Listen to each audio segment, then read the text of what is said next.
Thank you for inviting me and sharing my thoughts on the subject with you all. I'm going to talk about how to prepare an affidavit in lieu of examination in chief.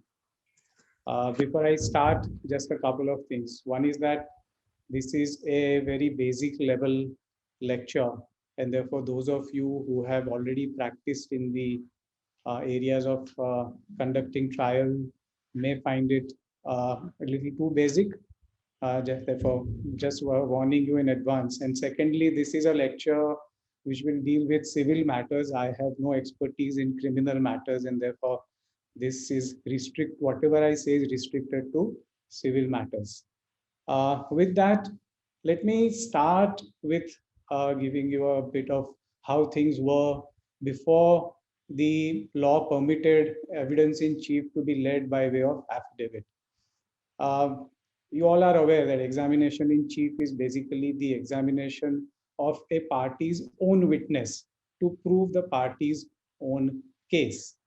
And before the affidavits were permitted, it had also to be done by way of oral examination, just as cross examination is done. And believe me, um, doing an examination in chief was an art in itself, and in some ways, in fact, more difficult than conducting a cross examination. The reason was that uh, in examination in chief, because of section 142 of the Evidence Act, leading questions are not allowed. Now, some of you may be aware, but leading question is a question uh, which suggests the answer which the person putting it wishes or expects to receive. Uh, Simple example is you ask a question where the witness only has to say yes or no, ideally yes. So you will say, your name is Ketan Parikh. Answer is yes. You were present on 16 January at the Bombay High Court. Answer is yes.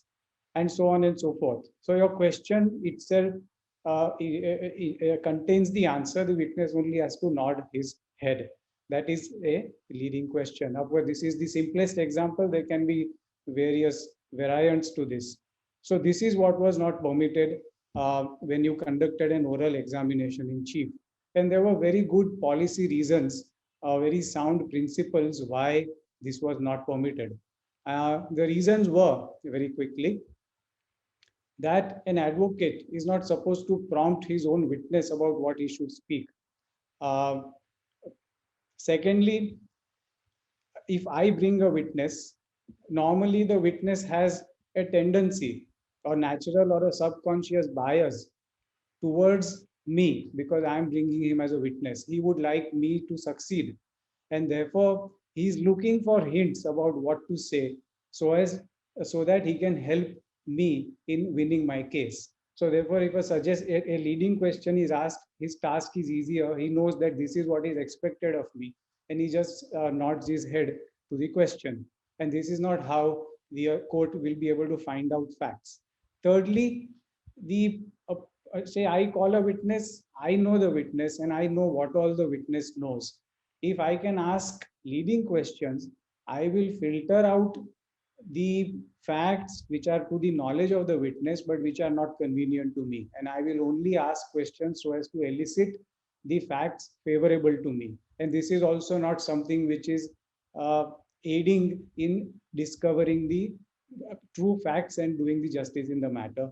And lastly, the reason for this is that ultimately the court wants to know what the witness's own impression of the event is and not what the suggested version of the advocate is. So these were the very sound and policy reasons why leading questions were not permitted in the course of examination in chief. And because these were not permitted, it became very difficult to ensure that the proof or evidence that you want to elicit from the witness actually comes out from his mouth, because you can only ask general questions to the witness. He may not follow the path that you desirably should follow, and you may not get out of him the facts which you need to win your case. And that is why it became a very difficult art to practice. However, with the amendment in the CPC, Order 14, Rule 41, now the affidavits are permitted to substitute the oral examination in chief. And the whole idea for this is that the um, um, the trial proceeds faster. The time taken to do oral examination in chief is saved by accepting an affidavit. But you would immediately know that if an advocate is not even permitted to ask a leading question in examination in chief, today an advocate can not only does not have to ask a leading question, he himself drafts the affidavit and witness only puts his signature on it. Therefore, this whole policy reason and the whole principle why leading questions were not asked has been swept away. And now the advocate himself writes exactly what he wants in his affidavit. Not only does he guide the witness, he puts the words in the witness's mouth and gets exactly what he wants to support his case. Now, all this is allowed because the the legislature thought it fit that it was necessary to expedite the disposal of cases and expedite the trials. And therefore, for the purpose of expedition, this principle was sacrificed. And that is how today I am before you and I'm going to talk about how affidavit ought to be prepared. Now, if you have to prepare an affidavit, first thing you need to find out is who is going to be your witness. Uh, are there any qualifications for a witness or any person to come as a witness? The law imposes no qualifications. If you see section 118 of the Evidence Act, it in fact says that all persons shall be competent to testify. So, regardless of your education, regardless of your stature, regardless of your position, say if it is a company client, regardless of your position in the company, whether you are connected with the company or not, all this is irrelevant. You can come as a witness so long as you have personal knowledge about the some part, if not all, of the facts which are relevant for the matter. The only exceptions would be if the person, because of his age or because of suffering from some disease of body or mind, is not capable of understanding the questions or giving rational answers. This is the only limitation. Other than that, there is no limitation on who can come as a witness. Um, Two questions very often arise. Can a constituted attorney of a party come as a witness on behalf of the party? Answer is yes and no. Yes, because um, if the constituted attorney is aware of the facts of the case, there is no prohibition. As I said, in him coming as a witness, he need not even hold a power of attorney. So long as he knows the facts of the case, he can certainly come forward and give deposition. On the other hand, merely because you hold a power of attorney, you don't become qualified to testify about facts which you have no personal knowledge of. Say the party to the case knows all the facts, but he is not able to come, and he executes a power of attorney in favor of some other person, but that other person knows nothing about the matter, then he is not qualified to come forward merely because he holds a power of attorney. The person who comes as a witness has to have knowledge of the facts of the case and a personal knowledge. So this is as far as the constituted attorneys are concerned. The other question which often comes is whenever there is a company which is a party to the proceeding and an officer or employee of the company comes forward as a witness to depose about the facts, does he need a resolution or an authority from the company to come as a witness? And in a number of matters, those who have done this kind of matters, you would find that normally people produce a resolution or an authority under which that person is authorized to come as a witness.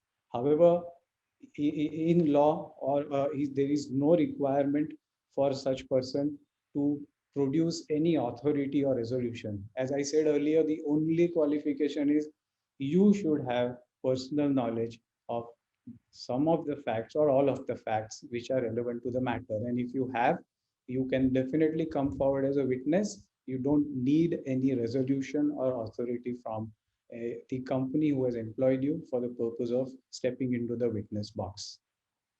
This is as far as the choice of witnesses is concerned. However, you will, of course, when you're deciding who will depose, will find out what facts you want to prove and which is the best witness who will be able to prove it. But that, of course, depends on the facts and the availability of witnesses.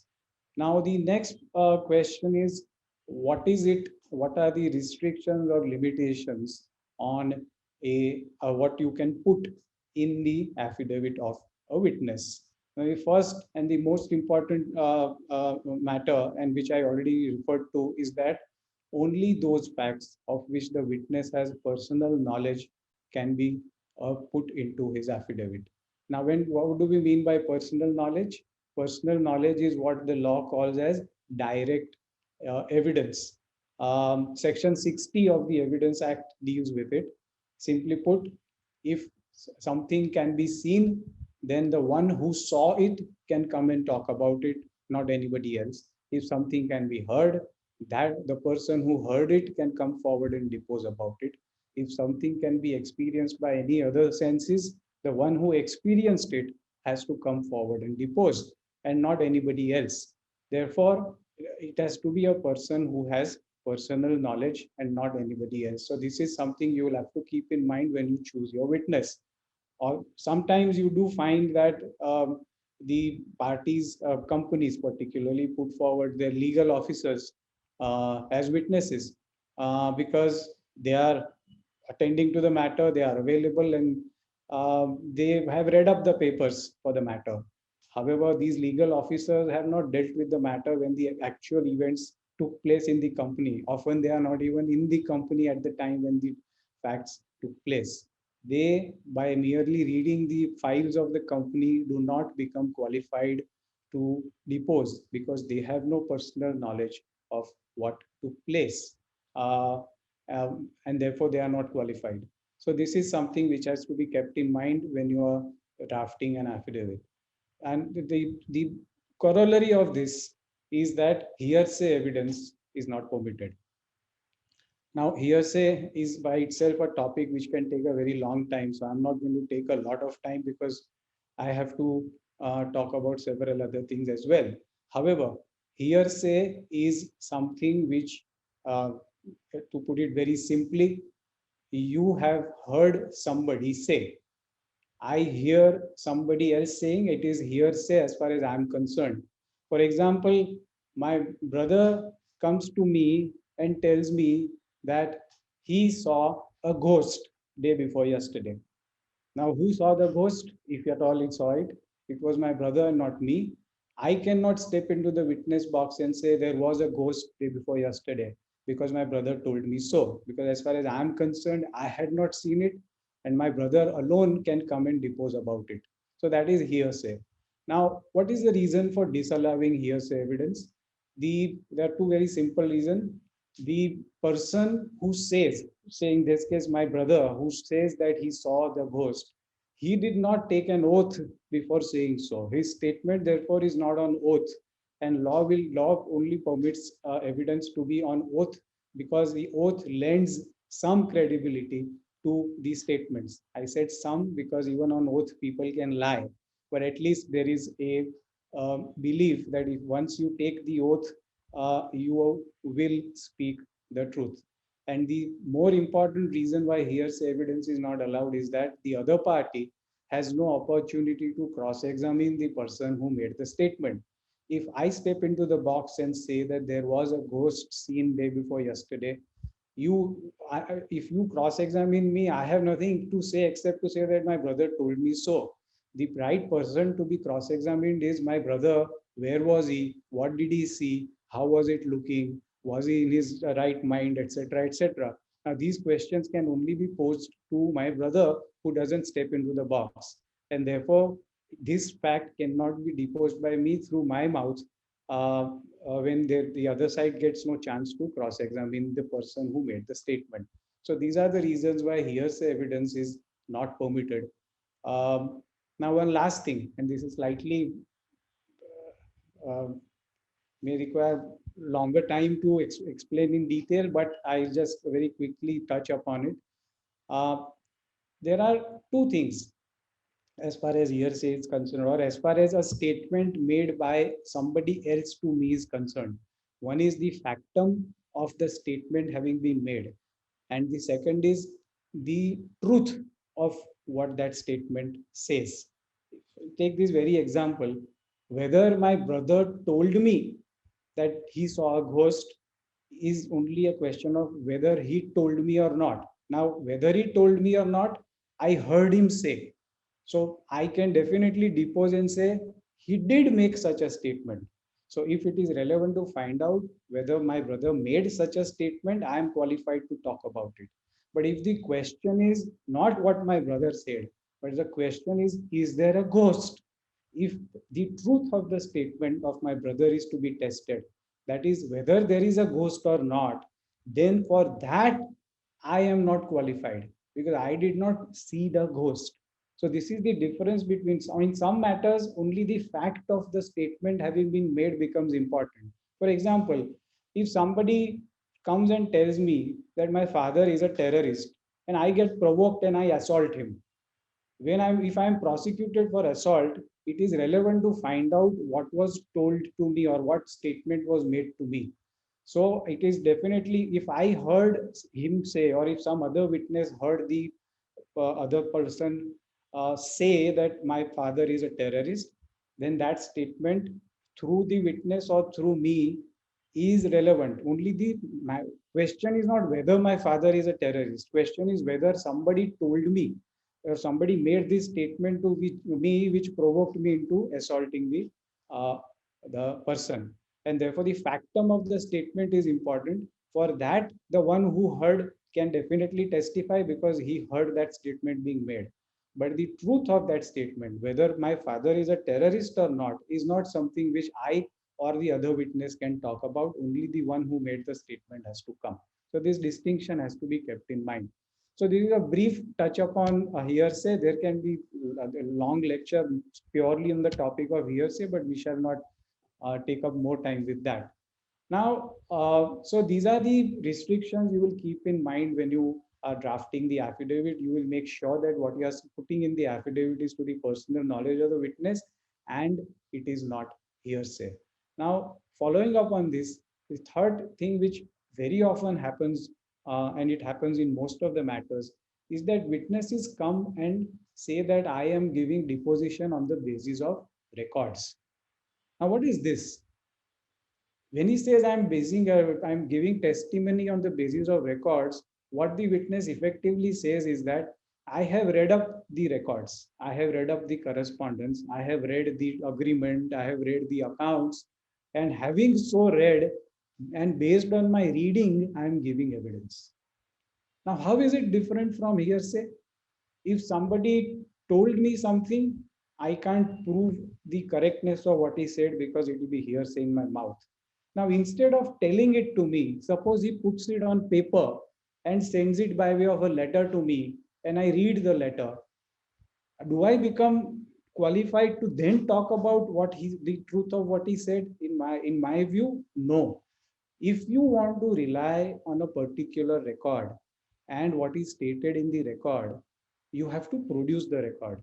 You cannot say that I will read the record and I will tell you by way of my oral testimony as to what happened.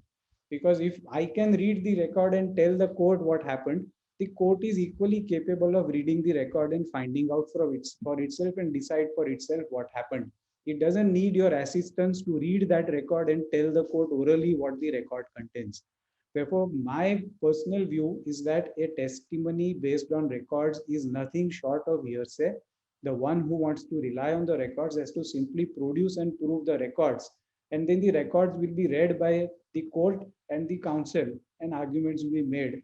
Your oral testimony doesn't add anything to that. Therefore, testimony based on records also is not really permissible. But uh, in most of the matters, the courts take a lenient view and they allow it, partly because uh, there is so much delay in the courts that by the time a matter comes up for hearing, several years have elapsed between the date on which the event happened and the date on which evidence is being recorded. And it is very likely that you don't have available persons who have personal knowledge of the matters, particularly when it is a matter of company being a party. The employees of the company retire, they change jobs, the company may not be able to trace them also. In which case, the and because of these difficulties, the courts have taken a slightly lenient view and allowed evidence based on records. But uh, if you look at it legally, that is not permissible. Um, then, uh, having known these restrictions and knowing what you should be able to put in your affidavit, what is it that you should not do before I tell you what you should do? One very easy and very commonly followed practice is, and with the advent of computers and with copy paste function available, the easiest thing which people do is pick up the pleading of the party, copy the entire pleading and paste it into the affidavit of evidence, and just change the third person singular to first person singular. Now, this is something which should not be done. And I will, when I go to the next part as to how you should, what you should put in the affidavit and how you should go about it, I'll tell you what you should do. But this practice of simply copy pasting the pleading is not the correct way of leading evidence. Because not all those facts need to be proved. B, the pleadings will contain submissions as well as averments based on information which may not be to the knowledge of the witness at all. And C, a particular witness may be aware of only part of the facts and not all of the facts, and therefore just putting everything in the pleading into his affidavit will not be correct. Therefore, copy pasting the pleading is not the correct way of going about preparing your affidavit of evidence. Uh, Secondly, and this is again a very widely followed practice even in pleadings as well as evidence, is that we reproduce the contents of the documents in the affidavit of evidence. For example, if you are referring to a contract, you will first say that this was the contract, and then you will say salient terms of the contract are as follows, and then reproduce a large part of the contract into your affidavit of evidence. Similarly, as you go further and as you narrate the exchange of correspondence, the normal habit is to devote a paragraph to each letter which is relevant and say by letter dated XYZ, A said A, B, C, D to B. Next paragraph will refer to the reply and what was said in the reply, and so forth and so on and so forth. This is not necessary. You need to prove your contract. Once you have proved your contract, the terms of the contract are on the record of the court. Your affidavit of evidence need not reproduce the terms of the contract or even the relevant terms of the contract. Equally, you need to prove your correspondence. Once you prove the correspondence, it goes on the record of the court as exhibits and it is available for reading. In your affidavit of evidence, you need not reproduce or even paraphrase the contents of the letter and make your affidavit longer. Therefore, these are two things. If you avoid, your affidavit will become much, much shorter than what it normally becomes, because the normal tendency is to refer to the contents of the documents in the affidavit of evidence. This is also completely unnecessary and uncalled for. In fact, it is contrary to the provisions of the Evidence Act. The Evidence Act very clearly says that no oral evidence shall be led about the contents of the documents, and therefore actually such evidence would be inadmissible. But because it is so widely prevalent and it is done so often, that it is accepted, because removing it will take longer than just accepting it. But this is not required to be done. And the third thing you need not do is include any submissions. You need to prove facts in the course of your evidence. Your arguments based on those facts are not at the stage of evidence. That will follow after you close your evidence. Therefore, your conclusions, your submissions, saying that this was a breach, saying that I am now entitled to this based on these facts. All these are submissions, your entitlements, your submissions of breach, or whatever other legal submissions you wish to make to support your reliefs is need not be a part of your affidavit of evidence. So three things to avoid are copy pasting the pleading, reproducing or paraphrasing the contents of documents, and including the legal submissions in your affidavit of evidence. You need not do this. Now, having told you what all not is not to be done, what all need not be included, let me come to how you go about preparing your affidavit. Now, for the purpose of preparing your affidavit, you need to know what you need want to include in your affidavit. What is it that you need to prove by way of oral evidence? Now, two things you need not prove, and that is what you have to pick up the pleadings for this. Admitted facts are not required to be proved. So therefore, once you pick up the pleadings and you compare paragraph by paragraph, you will know where the facts are in dispute. The facts which are not in dispute need not form part of your oral evidence at all, because those are admitted in the pleadings.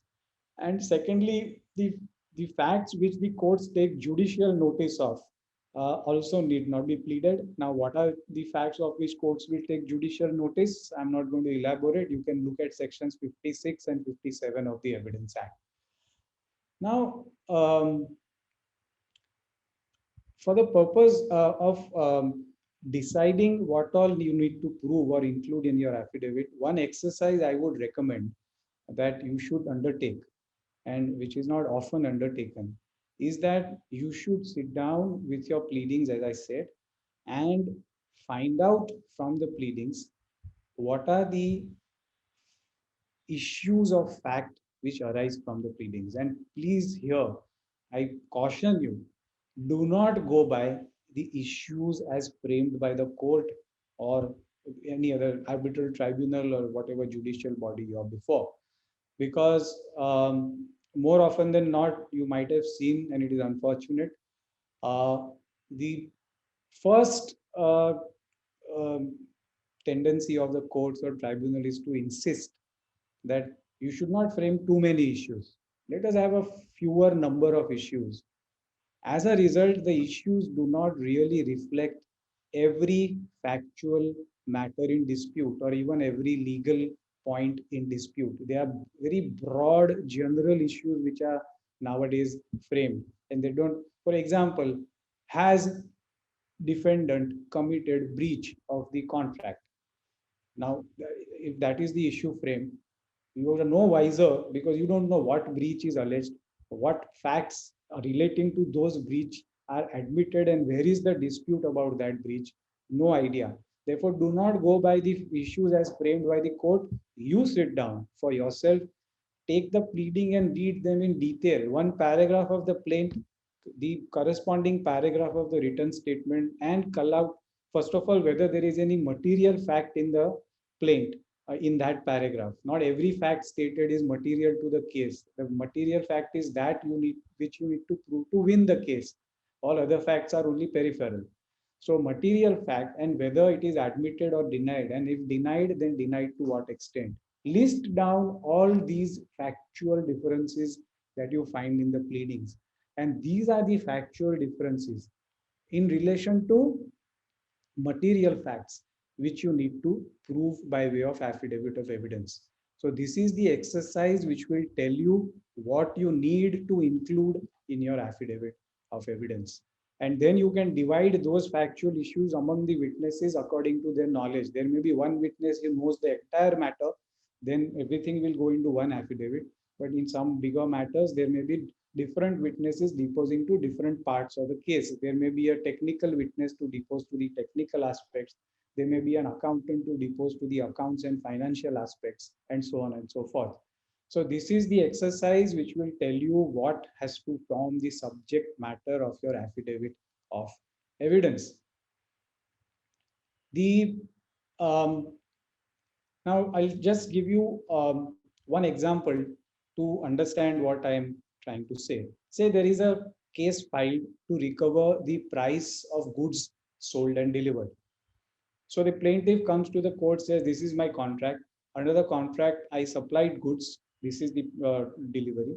And I raised my invoice and I have not been paid. And therefore, I'm praying that the defendant should pay me the price of the goods along with interest. Now, it may be that defendant comes forward and he in his written statement, he accepts that there was a contract. He accepts that there was a delivery. He accepts that he received the invoice, and he also accepts that he has not paid. But he says that the goods that he received were not according to the specifications, they were defective, and he rejected them, and therefore he is not liable to pay the price of the goods. Now, what does the plaintiff have to do? He doesn't have to prove the contract. He doesn't have to prove delivery. He doesn't have to prove the invoice. He doesn't have to prove non-payment. In fact, he can, in his opening, sit down and say that I will wait for the defendant to first lead evidence about the goods being defective, and in my rebuttal, I will answer that. So there is no proof required because whatever he said in the opening, in his plaint, is all admitted, but there is a defense raised which the defendant has to prove, namely that goods are defective. And in his rebuttal, the plaintiff can deal with that defense. So, therefore, no need to lead evidence. Or take a second case. The defendant files a written statement and accepts that there is a contract, goods are delivered, invoice is raised. He, however, says that he has paid the price, whereas the plaintiff says that he has not received the price. Then the only evidence that plaintiff needs to lead is his accounting records to show that he has maintained an account and there is no entry in the account showing any payment. Of course, the burden ultimately shifts to the defendant to prove payment, but this is the limited evidence that the plaintiff may have to lead, no other evidence. But if the defendant comes forward and denies everything stated in the plaint, he says, I don't accept that there was a contract, I don't accept that there was any delivery, etc., etc., then of course your affidavit of evidence will be a detailed affidavit dealing with every aspect of your case because everything is denied. So therefore, it is only after comparing the pleadings that you will know what it is that you need to prove, what it is that you need to put in your affidavit of evidence. Similarly, you take even one event. If you come with a case that on a particular day, at a particular time, you were at a particular place and you saw something, and the dispute is about only the time. The defendant doesn't dispute everything else, but he says the time is not correct. It was not at this time on that day, but on some other time. Then the only evidence, because the only dispute is when was it on that day that that event happened. The limited evidence that is needed to be led is about the time of the event and nothing else. You don't need to prove that you were there, this was the day, or that the event took place. All this is admitted. Only dispute is when did it take place on that day? What was the time? So this is how, and this is why you need to study the pleadings in detail, find out where the factual dispute is, and restrict your evidence to the facts in dispute. If um, in the course of the evidence of those witnesses or their cross-examination, certain points come up which need an answer or explanation, then your affidavit of evidence should cover those points as well. Um, and the last thing that you need to cover, one is, and the main thing is the uh, points of facts arising from the pleadings. Second is points which arise from the evidence which is already come on record. And lastly, uh, all the disputed documents. Whatever documents you have filed, there would be a procedure of admission and denial of documents. The documents which are denied by the other side need to be proved, and therefore your affidavit of evidence should contain the proof of the documents which are disputed. Now, that brings us to the next part of this talk, as to how do you prove documents. And this is, in fact, topic by itself. There are so many sections of the Evidence Act which need to be looked at. And what I'm going to deal with is only a very quick review of some types of documents. Please don't treat this as exhaustive, but at least some indication. Now, when it comes to proving documents, there are three aspects of the documents, any document that have to be um, considered. One is existence of a document. Second is contents of the documents. And third is truth of contents of the documents.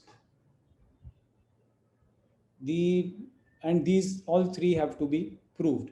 Normally, you prove a document by producing the original of the document. That is the requirement of law. The best evidence must come forward, therefore not copies but original. Now, if you produce the original and you prove the existence of the original, then the contents are visible in the document itself. So if you say this is the contract, these are the signatures, then terms of the contract are contained in that document itself. And therefore, when you produce that document and prove it, contents are obviously proved because the document is already on record. But apart from contents, there is something called truth of contents. And this is more about correspondence than an agreement. Say I write a letter to you. I make allegations that you have committed breach. I make allegations that you have to pay me certain amounts of money by way of damages. Now, the fact that I wrote such a letter and it contained all these things is something which I can prove by producing the letter and proving that such a letter was sent. That, however, does not prove that in fact a breach was committed or that the damages are payable. That is the matter of proving the truth of contents. That I said that the other side has committed breach, whether that statement is correct or not is not proved merely by producing the letter and proving the letter. That has to be proved separately. So truth of contents is separate from proving the document and its contents. And all these things have to be ultimately proved by you. So please keep this in mind when you're proving documents. Now, very quickly, some types of documents and what ingredients you may want to prove them. If it is a written contract, you need to prove the signatures. You may prove your own signature. You may be able to prove the signature of the other side because the other side signed in your presence. So even if you are not familiar with the signature, you know because you saw him sign that this is signed by him. Or if it is not signed in your presence, but you are familiar with the person's signature because you know him for so many years, you can still identify his signature. Or you can also prove the signature through a handwriting expert. So written contract is to be proved by proving signatures. Correspondence. Correspondence has to be proved by A, proving the signature if it is a letter. B, proving the delivery of the original to the addressee of the letter. Now, that itself is a topic by itself. It can be by mail, courier, hand delivery, and how each of that has to be proved. But I'm not going into those details just now. So, but you have to prove delivery. And lastly, because the original has been sent to the addressee of the letter, what you will have in your possession will be a copy of that letter. Therefore, you have to prove the copy. Now, how to prove a copy is itself a topic, but you can check up the Evidence Act for that. Thirdly, emails, which is now more often the mode of communication than a letter. Email as well as any other electronic record will require the party to produce a certificate under section 65B of the Evidence Act. Now, what that certificate should contain, the section sets out, and you can check that section, and your certificate has to mention all that is mentioned in the section. Apart from producing the certificate, which only proves that your physical copy is the same as what is in the electronic form, but you still have to prove the electronic form of email, which you have to do by proving that the email addresses on the email are of the persons, the sender, receiver, all addresses are correct. The fact that in fact the email was sent and the fact that it has not bounced back. These are the amendments that you will have to make in your affidavit.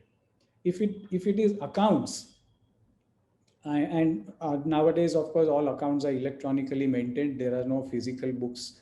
Then again, a certificate under Section 65B of the Evidence Act, and a fact that the accounts were maintained regularly in the course of business has to be proved by a person who maintains such accounts, or at least has knowledge of such accounts by virtue of his duties in the company. That is how you will prove accounts. Um, then there are often reports which are relied on, opinions. Sometimes you have a chartered accountant's certificate, or sometimes you have a valuer's report. Now, any document containing an opinion, because a chartered accountant's certificate is his opinion of what the facts are, valuer's report contains his opinion of what the value of the property is, then you cannot prove the contents of such certificate or report and without calling the author of that certificate or report as a witness, because he is the person who holds that opinion, and he has to come and say this is my opinion and expose himself to cross examination. No other person can prove the contents of that such a report or a certificate. One last thing. Yes, copies, of course, if you don't have originals, you are allowed to prove copies, and you can look at Section 63 of the Evidence Act as to what kind of copies are permissible and what you need to prove the copies. And one last thing is that there may be documents which are very, very old. When I said you have to prove the contract by proving the signatures, if you have, say, a deed of conveyance of 1930, how are you going to prove the signatures of the persons who signed that conveyance? We are almost 90 years beyond that. And persons who signed it were not are obviously not available today, and those who are available today will not even know or be familiar with the signatures. The law recognizes this, and therefore Section 90 of the Evidence Act, which says that if the document is shown to be more than 30 years old, and if it comes from the right custody, then there are assumptions that law will make that this was a document which is duly signed, etc., etc. You don't need to prove it. So documents which are more than 30 years old, there is a remedy available in Section 90. So this is as far as proving of the documents is concerned. One last thing is you also have to prove your reliefs, your monetary claims. You will have proved the facts, you will have proved the documents, but ultimately your prayers, if they are in monetary terms, you want money, this figure, that figure, those figures have to be proved.